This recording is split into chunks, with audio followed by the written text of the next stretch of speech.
त्याच्या अनुषंगाने आज एक महत्त्वाची बैठक मुंबईमध्ये आयोजित करण्यात आलेली आहे।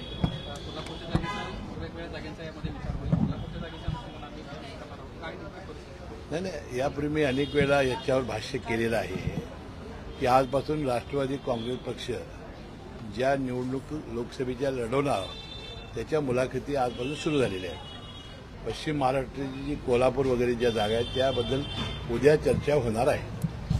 सर्वात महत्त्वाचं म्हणजे आज अमित शहा देखील महाराष्ट्रात किंवा मुंबईत आहेत। या ज्या जागा आहेत ज्या ठिकाणी तीन पक्षाच्या पक्षीय बलाबल आहेत त्या संदर्भात काही आज चर्चा होऊ शकते का? नाही, आता पहिली यादी तरी भारतीय जनता पक्षाने जाहीर केलेली आहे। महाराष्ट्राची यादी जाहीर का झालेली तर तीन पक्षांचं अजून किती जागा द्यायचे तिन्ही नेते बसल्याशिवाय होणार नाही। म्हणून आज अमित शहा साहेब येतील, ते दोन्ही पक्षाचे नेते मंडळी चर्चा करतील आणि ते निर्णय घेतील। त्याप्रमाणे जागेचं वाटप झालं की उमेदवारांची निवड होईल।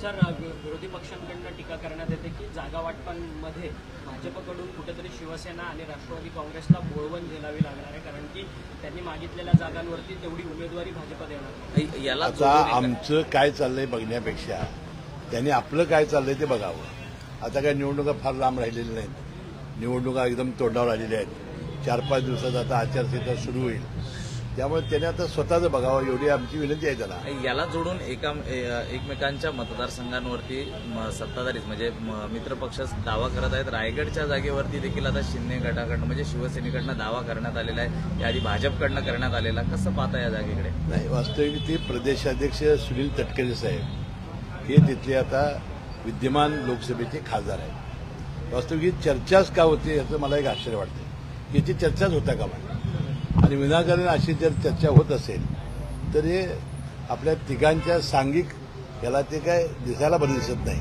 माझी विनंती आहे की ही जागा प्रदेशाध्यक्ष सुनील तटकरेंची आहे, ते विद्यमान खासदार आहेत, त्याबद्दल ही चर्चा होऊ नये ती दुर्दैवी आहे। विद्यमान खासदार सोडून इतर जागांवरती चर्चा असं काही ठरलंय का? मग नाही, होऊ शकते।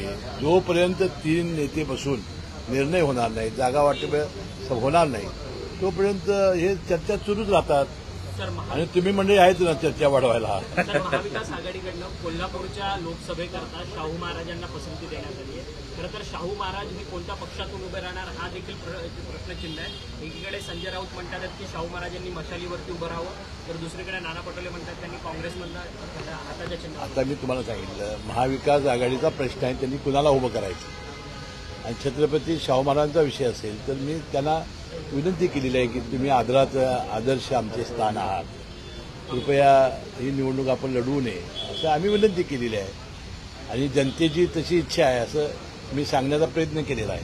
अमोल कोल्हेंच्या बाबतीत बोलताना अजितदादा म्हणाले की कुठेतरी पुन्हा ठीक आहे, आता नमस्कार। बचत गटाच्या महिलांना काल यवतमाळमधील कार्यक्रमात न आल्यास 50 रुपये दंडाचा एक ऑडिओ क्लिप व्हायरल होत आहे, त्याकडे कसं पाहता? काय जबरदस्ती करण्यात आली होती? ती मला काय माहिती नाही। तर दत्ता भरण्यांच्या कार्यकर्त्यांकडनं हर्षवर्धन पाटील जे भाजपचे नेते आहेत त्यांना मारण्याची धमकी मिळाली।